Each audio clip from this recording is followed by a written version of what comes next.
I would really like a potting bench in the garden somewhere where when I work with the plants I can make as much mess as I like, because I don't like having the table all dirty and have compost on it.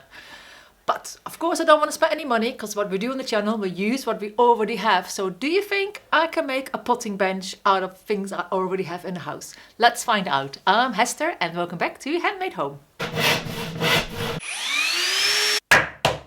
So I have this IKEA shoe tray. I think you use it for muddy shoes. It's called the Baggmuck, B-A-G-G-M-U-C-K. And I think it'll be a great base for the potting bench. We just need some timber, so let's see what we can find in the garage. Let's have a look at the garage.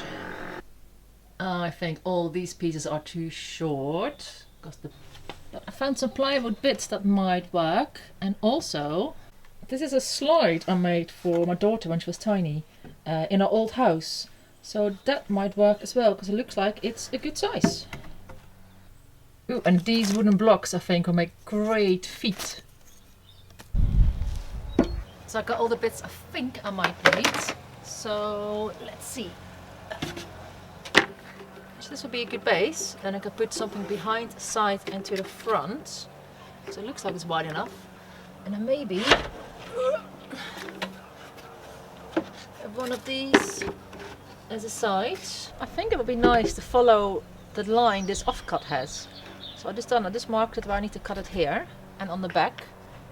And then we're just gonna cut it there and do the same angle on another bit of offcut. And then we got the sides done.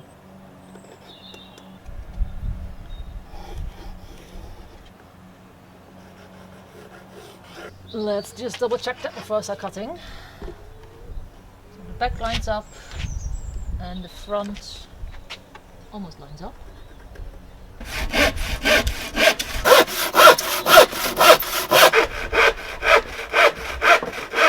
Do we think this might line up? Not really. Let's just go with this corner then.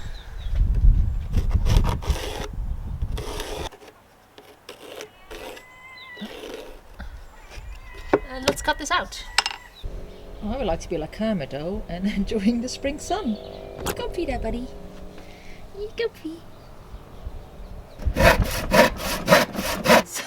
Cutting a curve with a handsaw is quite tricky, but I managed to do it, and the rest I just fixed with the sander. So now let's just see where we need to cut the base. I'm gonna do that first, and then we're gonna do the front and the back. So for the back, we need a piece that is this whole length, which is 75 centimeters, which I drew on here.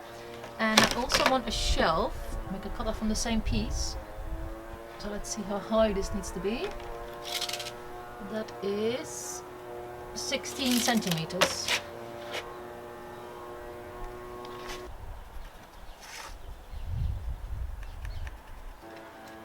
So one piece will be the back and the other piece will be the shelf that goes on top. Let's cut this out. So it's getting there. Let's give everything a quick sand so I won't get any splinters. So this is the curve I had to saw with the handsaw. Let's quickly fix it and then we sand.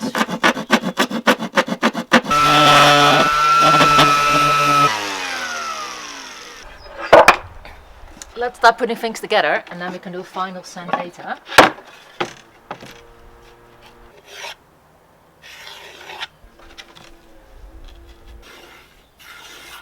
Then I'm going to drill some holes here to attach in place.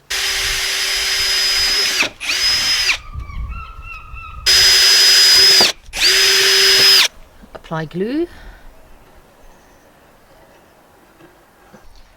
And we're going to attach these in place by screwing it in from the bottom.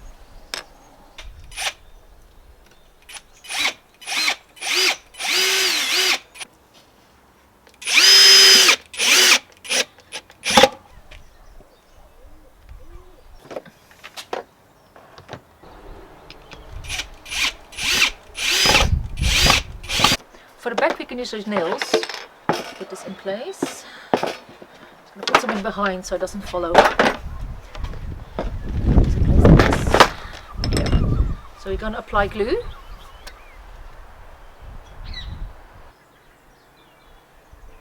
And we're going to pop that on top. So it lines up nicely. This wood is a little bit warped, but that will go straight once we hammer it in.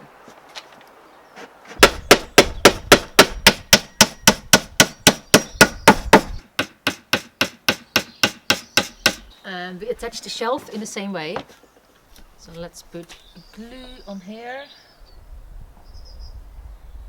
and the shelf.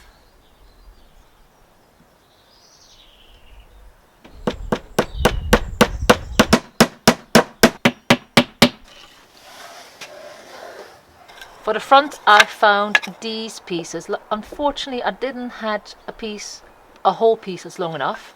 But these together, I cut them to size, should do the trick.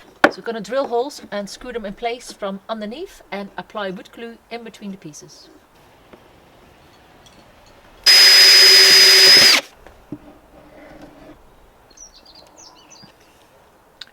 And put in place.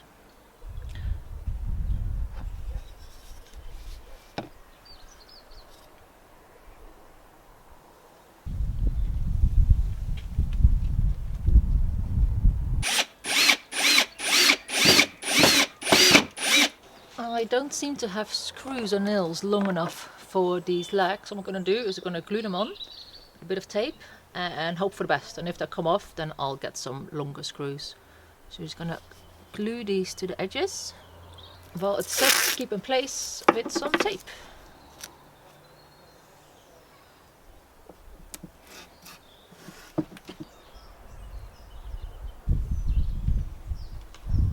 While the glue dries, let's tidy up and then we can give it a lick of paint.